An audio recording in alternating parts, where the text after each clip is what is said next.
Você já se perguntou o que é que Deus está nos mostrando e querendo com tudo isso que está acontecendo no mundo? Como que está acontecendo conosco? Qual o objetivo primordial de Deus? Você já se fez essa pergunta? Bem, nós temos uma dificuldade muito grande em responder essa pergunta. Isso simplesmente porque sequer nos conhecemos. Alex Carrel escreveu um livro com esse título, O Homem, Esse Desconhecido.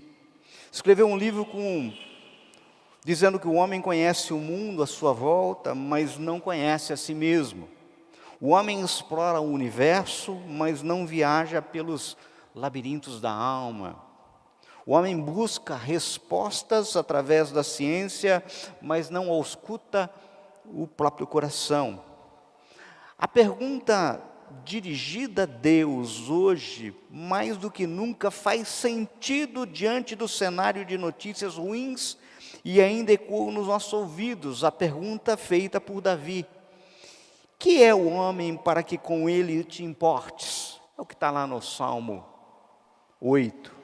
O rei Davi, nesse Salmo 8, após anunciar a grandeza, a soberania de Deus, faz justamente esta pergunta, e ele mesmo responde assim: tu o fizeste um pouco menor do que os seres celestiais e o coroaste de glória e de honra. Tu o fizeste dominar sobre as obras das suas mãos, sobre os seus pés, tudo puseste. Todos os rebanhos e manadas e até os animais selvagens, as aves do céu, os peixes do mar e tudo que percorre as veredas dos mares. Está tudo na mão do homem. Ou seja, o homem foi criado por Deus e criado para ser o gestor da criação. A origem do homem está ancorada em Deus e o seu propósito é ser corregente de Deus, como mordomo da criação. Agora, sob o abrigo da afirmativa de que somos a obra-prima da criação, nós temos uma tendência de nos colocar no centro do universo, no centro de tudo que acontece. Damos, por vezes, exagerada importância a nós mesmos. Agora, quando olhamos Gênesis, achamos que o sexto dia da criação, o dia em que Deus criou o homem, foi o mais importante. Afinal, foi aí que Ele nos fez. Dizem que um grupo de sábios reuniu-se num castelo de Acá para discutir a obra de Deus. Queriam saber por que havia deixado para criar o homem no sexto dia. Ele pensava em organizar bem o universo, de modo que pudéssemos ter todas as maravilhas à nossa disposição, disse um assim. Ele quis primeiro fazer alguns testes com animais, de modo que não cometer os mesmos erros conosco, argumentou um outro. Agora um sábio judeu apareceu para o encontro, o tema em discussão lhe foi comunicado, perguntando: na sua opinião, por que Deus deixou para criar o homem no último dia, no sexto dia? Muito simples, comentou o sábio. Para que quando fôssemos tocados pelo orgulho, pudéssemos refletir, até mesmo um simples mosquito teve prioridade no trabalho divino. O apóstolo Paulo, em seu discurso aos atenienses, Atos 17, 28, nos deixa claro que nele, ou seja, em Deus, vivemos, nos movemos e existimos. Ou seja, que sem Deus não há existência. Pelo que imperioso concluir que, contrariamente à ideia de que o sexto dia da criação foi o mais importante, devemos observar que toda a criação foi coroada, não por nossa criação no sexto dia, mas pela presença de Deus na criação, presença de Deus conosco. Eu vou explicar. Observem comigo o que resta apontado em Gênesis capítulo 2, abre sua Bíblia, Gênesis 2, 1. Diz assim, ó: assim foram concluídos os céus e a terra e tudo que nele há. No sétimo dia, já havia concluído a obra que realizara, e nesse dia descansou. Abençoou Deus o sétimo dia e o santificou, porque nele descansou de toda a obra que realizara na criação. Descansou. Mas espera aí, pensem comigo. Deus cansa, gente? Se bem que tem muita gente que deve dar uma canseira em Deus, viu? Sabe? Não, definitivamente não. Deus não cansa. Ora, se Deus não se cansa, é certo afirmar que Deus não descansou por estar cansado. Na realidade, nós devemos entender essa expressão descansou como pairou sobre, acalmou com a sua presença, se manifestou, descansou sobre. É assim, ó. Imagine uma massa que é amassada, espremida, batida, mas que para alcançar o objetivo de crescer, da plenitude, precisa o quê? Descansar. A gente não coloca massa para descansar. Ou seja, se para nós homens a condição primordial de existência, enquanto a imagem e semelhança de Deus é a presença do próprio Deus, resta evidente que Deus precisa estar presente, fazer morada para que essa condição se estabeleça. Vejam, o que eu estou falando é que é um princípio da existência eterna. Tanto que lá em Apocalipse 22, no último capítulo da Bíblia, quando nos é apresentado a Nova Jerusalém, resta claro que em Deus se sustém todas as coisas. Tanto que vemos assim apontado, capítulo 22, verso 5 está assim, ó: não haverá mais noite, eles não precisarão de luz de candeia, nem de luz do sol, pois o Senhor Deus os iluminará. Ou seja, a presença de Deus morando conosco faz toda a diferença.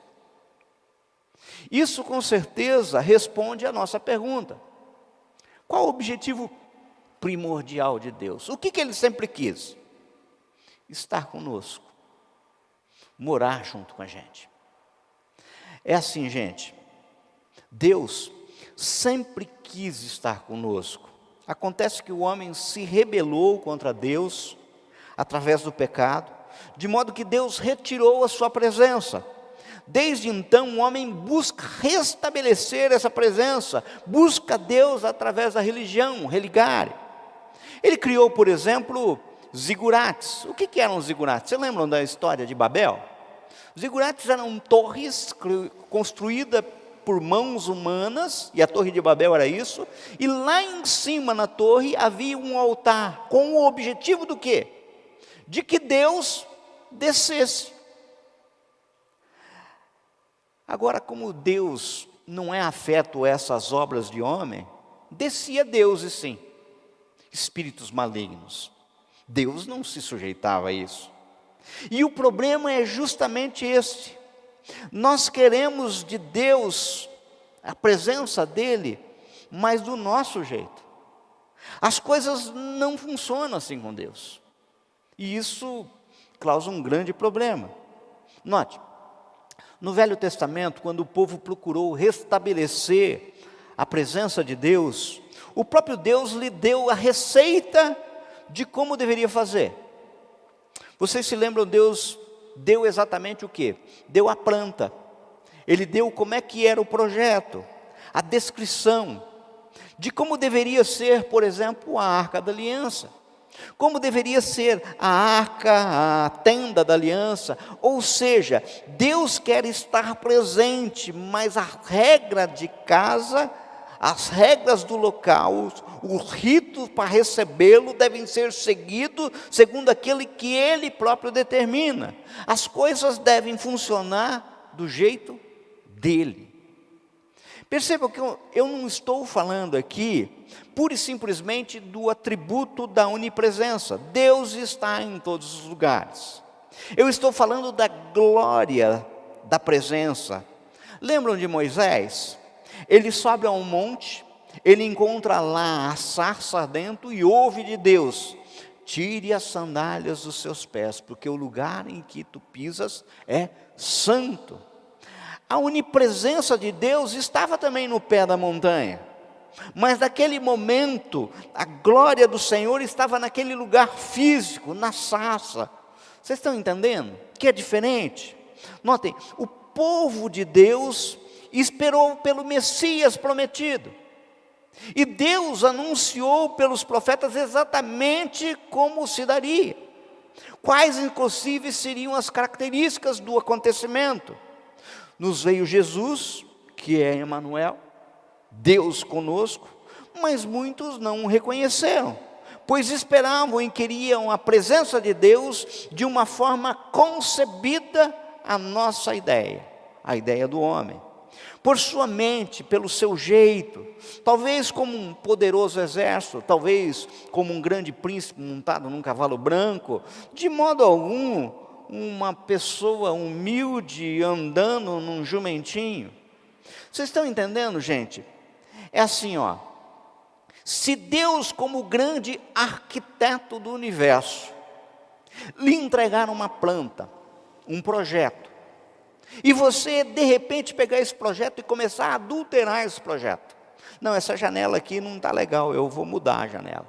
Não, essa porta eu vou ajeitar direitinho e tal. Você acha que no final da obra, ele ia assumir aquela obra como sendo dele? Estaria adulterada. E além de ser o arquiteto, ele é o dono de tudo. Ou seja, todos aqueles que estariam envolvidos numa construção dessa seriam que? Contra Deus. Entendam, o homem foi concebido à imagem de Deus. O homem é a imagem de Deus criada. O homem é a imagem de Deus deformada pelo pecado. O homem é a imagem de Deus restaurada por Jesus. Agora, eu chego naquilo que o Espírito Santo tem me incomodado a compartilhar com vocês nessa noite. Se o objetivo de Deus sempre foi estar conosco, morar conosco, repousar, ou seja, descansar em nós, gozar da criação, e Ele estabelece padrões, nos dá projeto a ser seguido segundo os seus propósitos, eu posso mudar, gente, esses padrões? Tem como? Não, definitivamente não.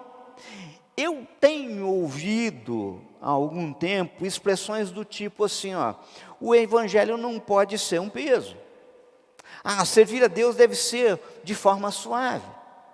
Deus me ama do jeito que sou e conhece o meu coração. E tantas outras expressões, mais ou menos no mesmo sentido. E eu concordo. Isso seria o ideal enquanto sentimento de cada um. O problema é que isto tem sido, por vezes, um argumento para, digamos, justificar o preguiçoso espiritual, justificar a rebeldia, ou o que é pior, estabelecer uma mudança no projeto do arquiteto que é Deus. Mudança essa que não vai dar certo. Lembra daquela frase do Hernandes Dias Lopes, que eu sempre cito aqui? A sociedade deve se adequar à Escritura, e não as Escrituras se amoldarem à sociedade. Isso é um fato. Veja, uma das definições de Deus mais repetidas é: Deus é amor. Acontece que, sob esse argumento, as pessoas querem se relacionar com Ele do jeito que bem entendem. É como se houvesse enraizado um certo conceito de democracia. Bonito, né, gente? Preste atenção, isso é muito importante.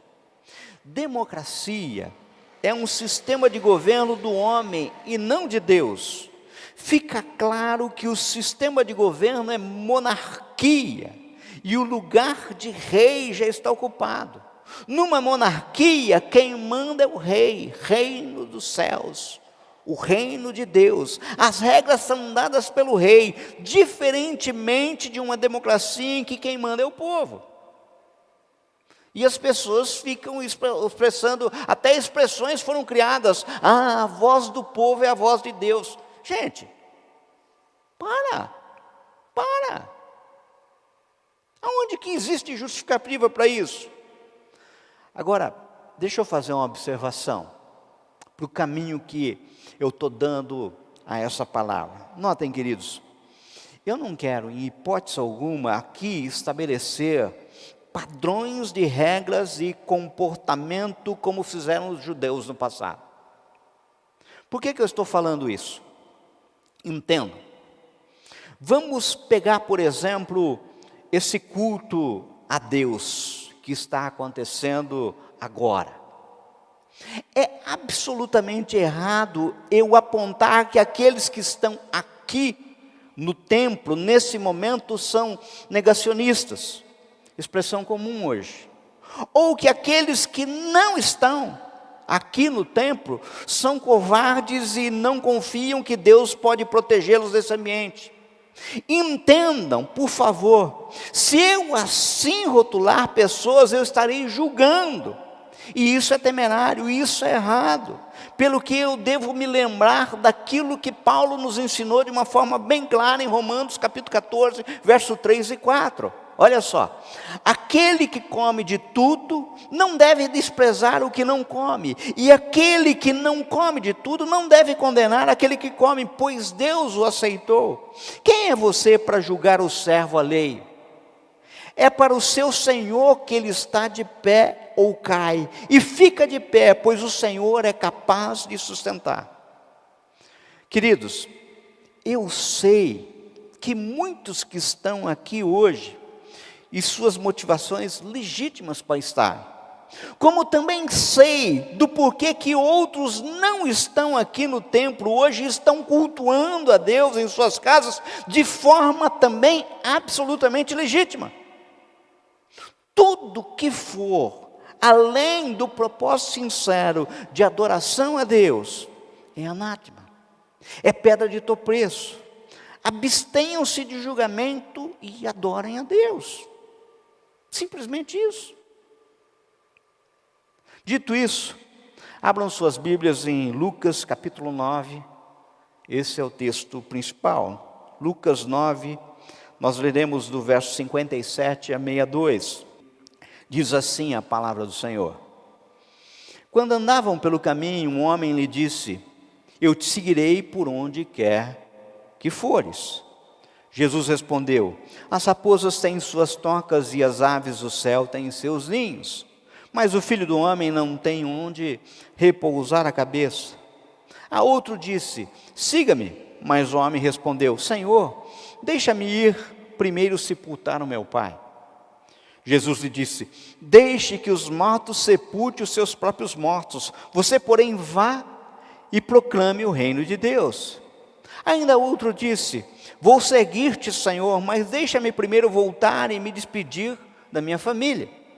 Jesus respondeu: ninguém que põe a mão no arado e olha para trás é apto para o reino de Deus. Vejam, temos aqui um chamado de Jesus a duas pessoas diferentes, mas que respondem de modo semelhante. Enquanto Jesus esperava de cada uma delas um profundo comprometimento, elas por sua vez estavam presas demais a coisas terrenas e questões transitórias. A primeira pessoa queria sepultar o seu pai antes de seguir esse chamado. O pastor Luciano Subirá nos aponta que não acredita que o pai já houvesse morrido e o velório estivesse em andamento. Na realidade, ele argumenta que isso era um costume da época, inclusive se fosse a pessoa mais velha, o filho mais velho. Ele tinha sua saída de casa liberada somente depois da morte do pai. Agora vejam, independentemente de qualquer interpretação ou especulação sobre quanto é a questão, nós temos aqui alguém dando uma desculpa ao chamado de Jesus, demonstrando estar presa a algo e assim impedida de atender prontamente ao Senhor. Já a segunda pessoa do texto se oferece para seguir a Cristo, mas queria ao mesmo tempo despedir dos seus.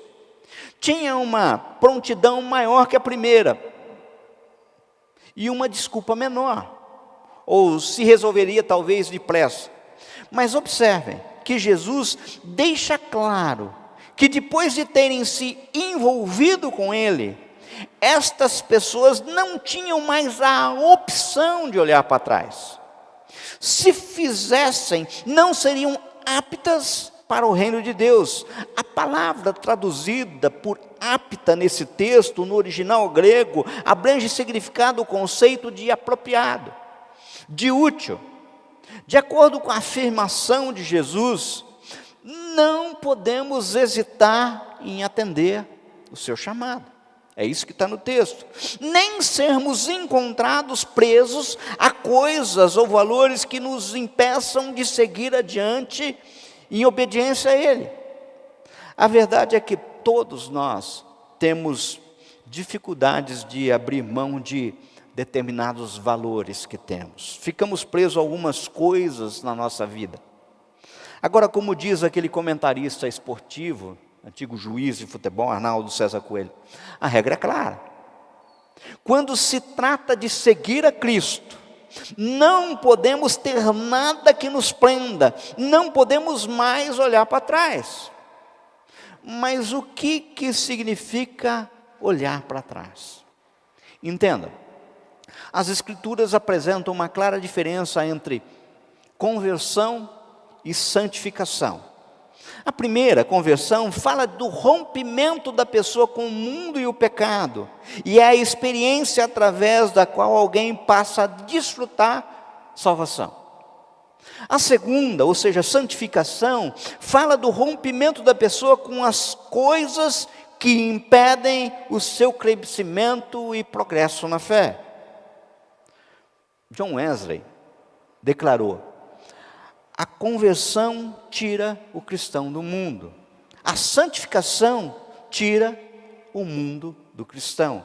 Em outras palavras, bem sabemos que difícil não é tirar o povo do Egito. Difícil é tirar o Egito do povo. Vejam, olhar atrás significa ter saudade do que deixamos. E Deus não admite isso. Jesus também ensinou a mesma coisa a respeito disso. Você lembra quando Jesus falou a respeito da mulher de Ló, lá em Lucas 17, 32? Vocês se lembram da história?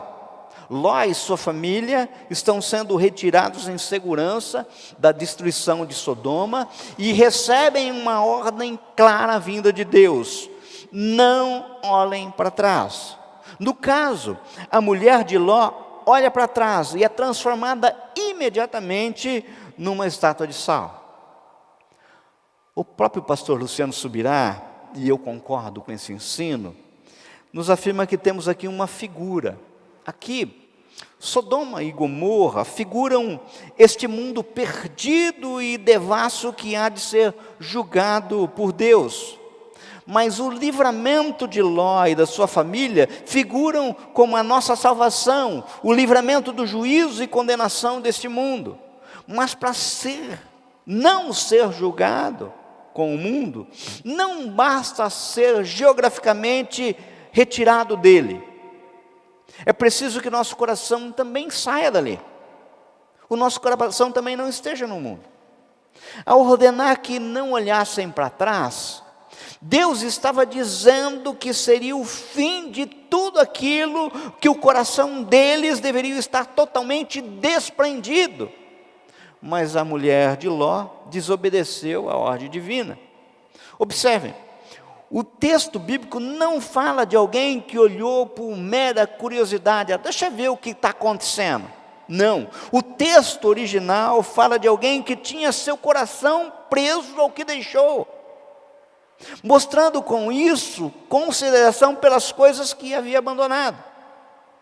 Amado, amada, a mulher de Ló é exatamente uma figura e comportamento de muitos crentes dos nossos dias.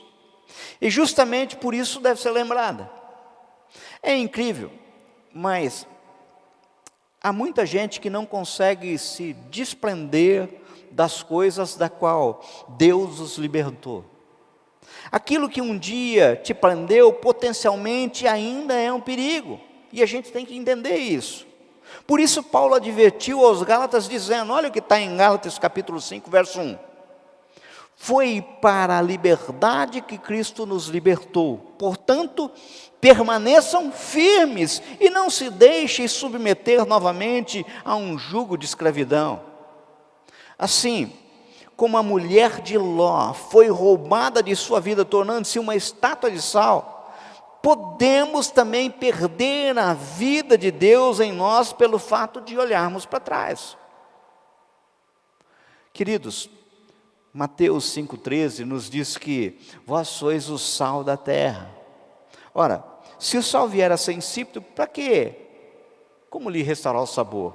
Para nada mais serve, senão para ser lançado fora e pisado pelos homens.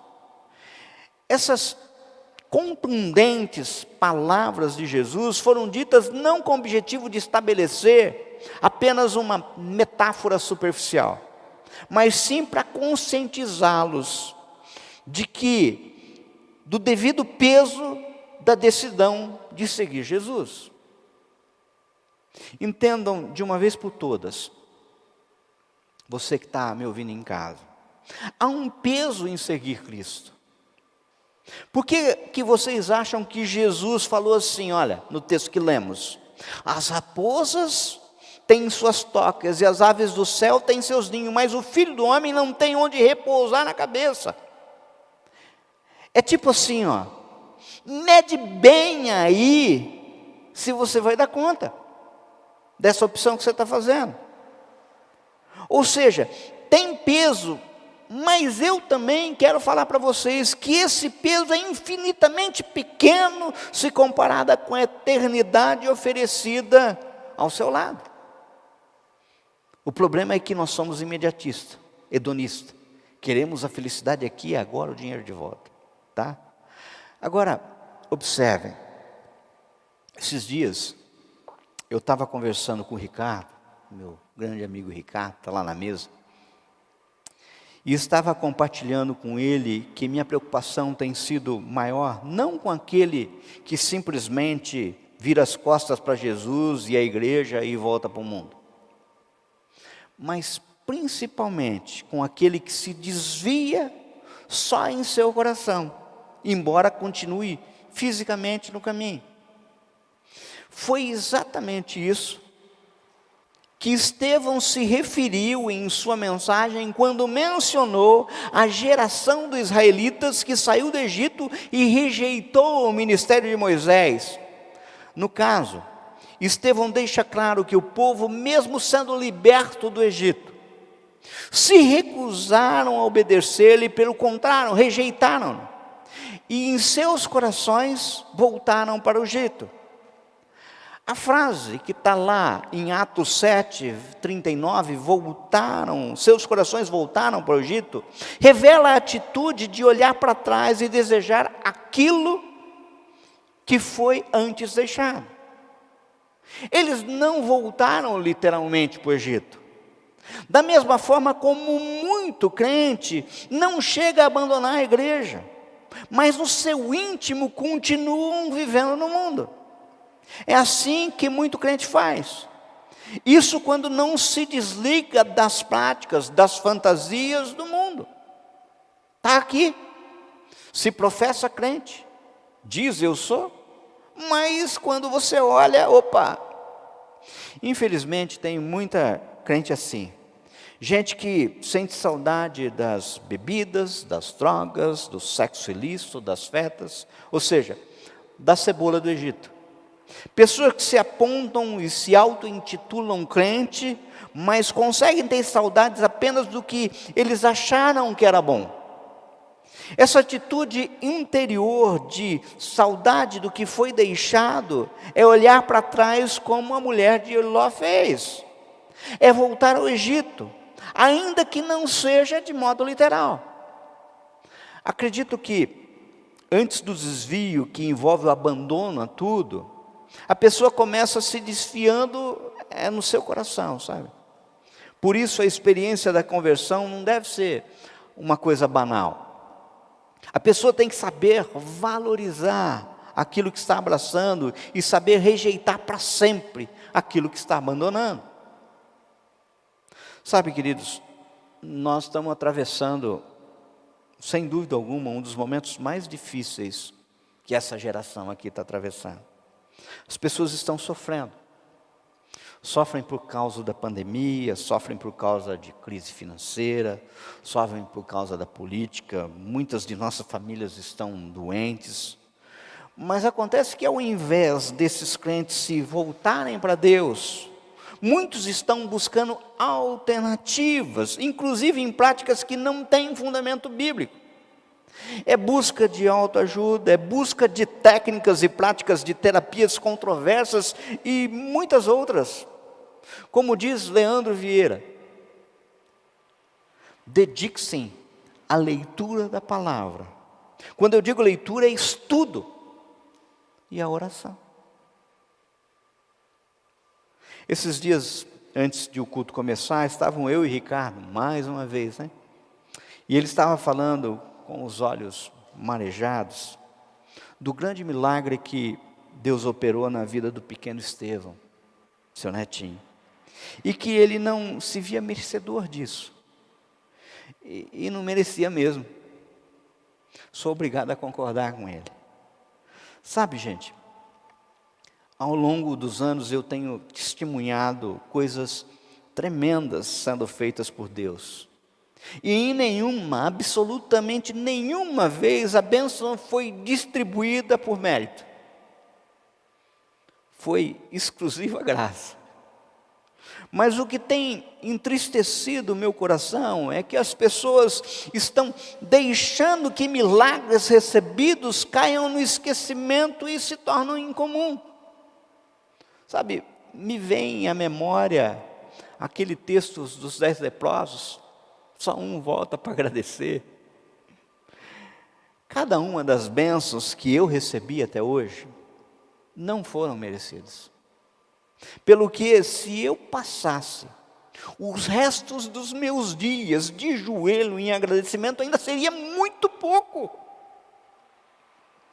Essa oportunidade que nós estamos tendo agora de cultuar, de adorar esse Deus maravilhoso, não pode ficar adstrito a apenas a alguns minutos de reunião em um templo, aos domingos, ou num simples assistir um culto pela internet. Isso é muito pouco, gente. E nós não podemos estar satisfeitos só com isso. E se estamos acomodados e achando que isso basta, e muitas vezes até falando, Deus conhece o meu coração, Deus sabe quanto eu amo. Tem algo de errado aí. Tem algo de errado, inclusive, nesse coração. Sabe? Sabe de uma coisa? Eu tenho aprendido que o homem e a mulher de Deus não caem. Eles vão caindo. Isso é assustador, sabe? É como se de início fosse só uma raspinha de cebola. Depois ele põe uma rodela. Quando vê, está com a cebola inteira na panela. Sentido figurado. Mas é isso que eu tenho visto acontecer. Agora, percebam que tudo gira em torno de eleger prioridade. E no caso, se em Deus nos movemos e existimos, ou seja, se Deus é a condição da nossa existência para a eternidade, Deus em nossa vida tem que ser como o ar que nós respiramos. O tesouro que Cristo vale infinitamente mais, de forma que vendo tudo que tenho e invisto para comprar esse tesouro, não é esse que está no texto. Quem não entende isso é um desviado, mesmo que esteja dentro da igreja. E isso me parece tão óbvio, tão claro. É assim, ó, eu já falei sobre isso e eu vou repetir.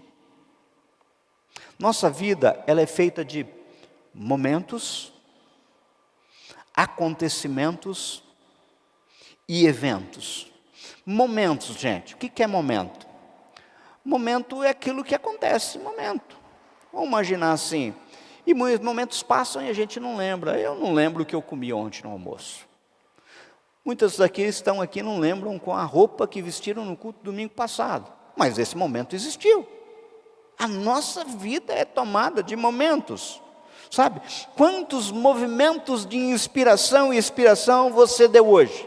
Alguém contou? Mas aconteceu, existiu, foram momentos.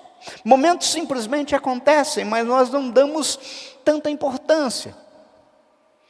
Agora, já acontecimentos, é aquilo que por considerarmos tem um pouco mais de importância, nos marcam. Por exemplo, data de aniversário. A gente lembra da data do nosso aniversário. A gente lembra da data do aniversário do nosso cônjuge, dos nossos filhos, na data do casamento. A gente lembra, ou seja, são igualmente momentos a qual atribuímos mais importância, de modo que consagramos como um acontecimento. Agora, o que são eventos? Eventos são momentos que são tão importantes que mudam a nossa vida. E por isso não pode ser só um acontecimento, mas passa a ser um evento. Sabe, aquela experiência de quase morte, que quando você se deu conta, fala assim, mudou minha vida. Sabe, aquele encontro com Jesus, de modo que falou assim, foi nesse dia que mudou a minha vida. Sabe, aquele milagre que aconteceu, que salvou seu filho, aquele milagre que aconteceu, que salvou sua esposa, foi um evento. E o que determina uma coisa ou outra, o que determina momentos, acontecimentos, eventos, a importância disto está no fato que você dá, enquanto importante. Eu fico imaginando que algo tão comum quanto respirar tem um caráter de evento para aquele sujeito que estava ligado a uma máquina, a um respirador, que lhe mantinha a respiração e recebeu uma nova oportunidade. E por um milagre, quando tudo dizia que não tinha mais jeito, ele volta a respirar por si só. Concorde comigo que isso é um evento, tem que mudar a vida. Vocês se lembram da história, não sei se verídica, mas que correu o mundo no ano passado? Um senhor italiano de 93 anos, que após ter sido recuperado do Covid, foi notificado a pagar o custo do respirador por um dia. E então o velho começou a chorar. O médico o aconselhou a não chorar por causa da conta. O que ele disse fez, na realidade, todos os médicos chorarem. O velho disse, não choro pelo dinheiro que tenho que pagar, porque eu posso pagar por tudo isso. Choro porque respiro o ar de Deus por 93 anos, mas nunca paguei por isso. São necessários 500 euros para usar o respirador do hospital por um dia. Você sabe quanto devo para Deus? Nunca agradeci a Deus por isso antes. Sabe, gente, essa consciência de que não somos o centro do universo, de que o ato mais importante da criação não foi a nossa criação, mas o ato mais importante é a presença de descanso, de repouso de Deus sobre nós, sobre tudo quanto Ele criou, inclusive sobre nossa vida. A consciência que nos leva ao abandono do antropocentrismo, tão em moda hoje em dia, inclusive em muitos púlpitos, nos faz ter um coração que é grato e não olharmos para trás.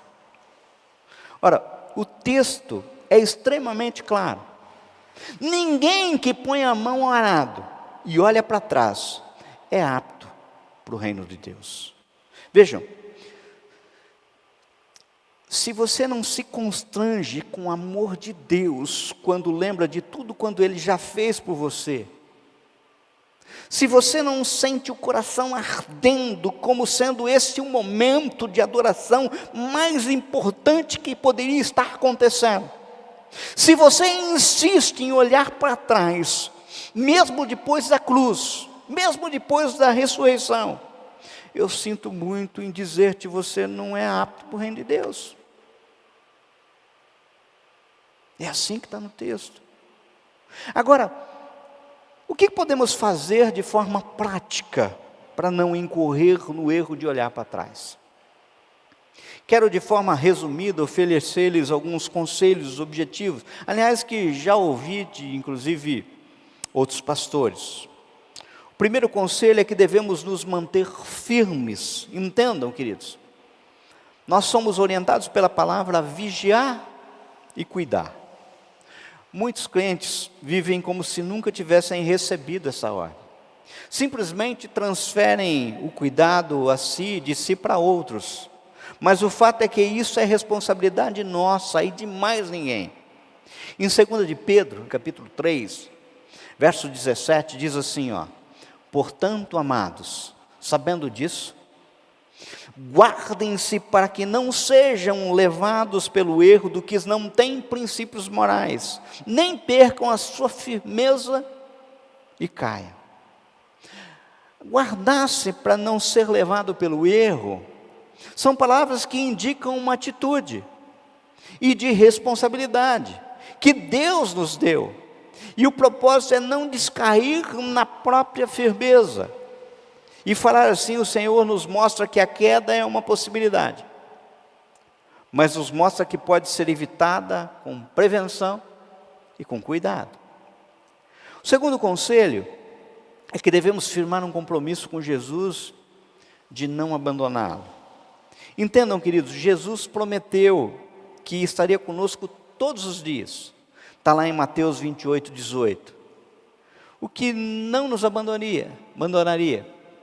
Nós não deveríamos fazer a mesma coisa?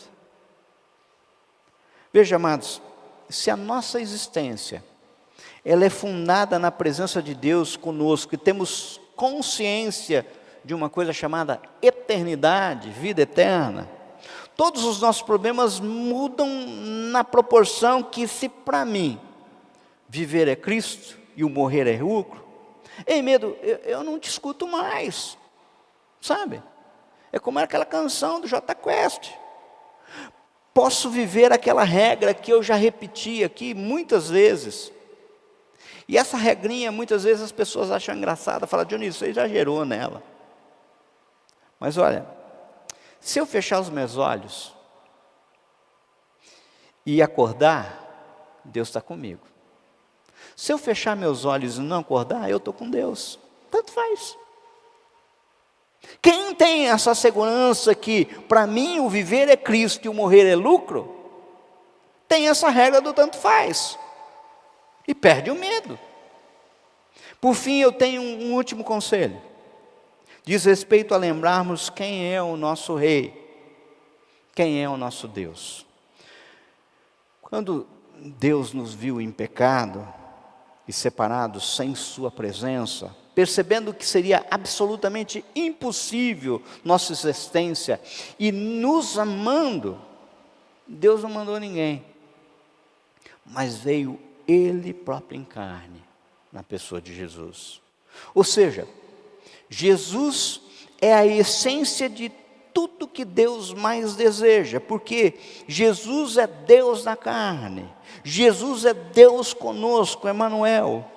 Jesus é Deus presente, Jesus é Deus entre nós. Estou terminando, nós estamos vivendo dias terríveis. É difícil vermos todos os dias notícias de crise, ouvimos todos os dias notícias de pessoas enfermas, ouvimos de hospitais lotados, ouvimos notícias de morte, nos deparamos com tanta gente sofrendo. Entendam, todos estão esperando a solução através de uma vacina.